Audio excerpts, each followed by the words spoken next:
如果你嘅收入咧得個3、4千蚊，但係你又唔想自己租屋想擁有一套屬於自己嘅樓嘅話咧，接住落嚟呢條片你真係要認真睇一下啦。嗱，首先我介紹下呢個項目先嚇。呢個項目咧總共係有7棟樓嘅啫。而家咧在賣緊係4棟同埋5棟。咁6月份咧佢係加推咗5棟樓王單位嘅嚇。咁佢戶型咧係3隻戶型嘅啫。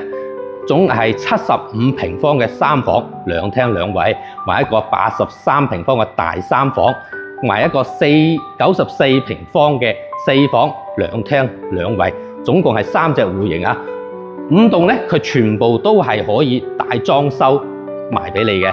咁75平方呢個單位咧，總價最平嗰隻咧係48萬起啊。咁首付幾萬蚊嘅啫，月供咧係1000零蚊。咁真係仲平過你租屋㗎，所以咧你現在你話係租緊屋嘅話，其實你真係可以過嚟呢邊睇下，買返一套屬於你自己嘅樓，咁唔使再幫業主去供屋啦。咁事不宜遲，我哋上去樣板房去睇睇。咁依家我嚟到咧呢個項目嘅75平方呢個戶型啊，呢個戶型咧探長認為係整個項目入邊咧性價比係最高嘅一個戶型。點解咁講咧？嗱，首先我哋睇翻個廳先嚇，呢個廳嘅闊度有3.9米咁闊嘅。咁平時咧你買到100平方都係咁上下嘅啫個廳嚇。咁再睇翻呢個陽台先嚇。嗱，陽台呢度咧由門口到呢邊嘅花槽位嘅盡頭呢邊足足係2米幾闊。呢度咧就個廳幾闊就幾闊啦，個長度但係個闊度咧都係2米幾闊。呢一個飄台位咧係送俾你嘅，係唔使計錢嘅。咁75平方有咁大嘅陽台包括一啲好大嘅知名品牌開發商都做唔到啊。然後咧入門口呢度咧，佢送咗半間房俾你。呢一間房咧，佢只係計一半面積嘅啫，而且呢個飄台呢個位置係全贈送㗎。淨係呢一入邊嘅都有一半係送俾你嘅。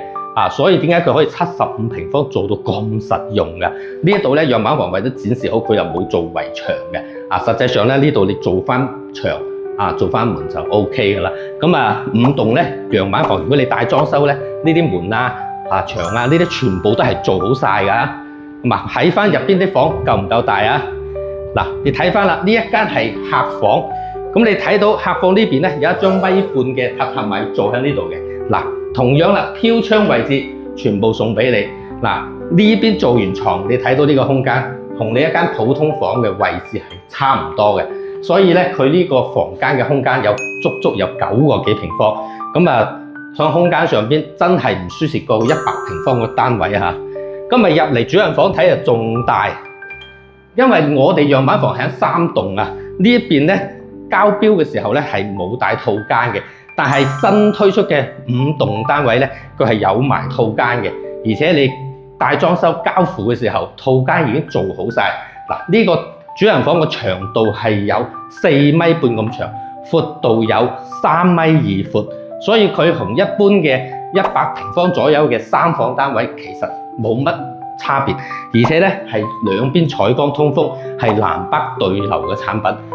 你諗下一套咁樣咁靚嘅屋，總價先係48萬起，還要係帶埋裝修，首付先係幾萬蚊，月供1000零蚊，喺邊度揾啊？如果你亦都想睇下呢個單位嘅話，盡快喺評論區留言666探長發資料俾你亦可以帶你嚟現場實地感受下。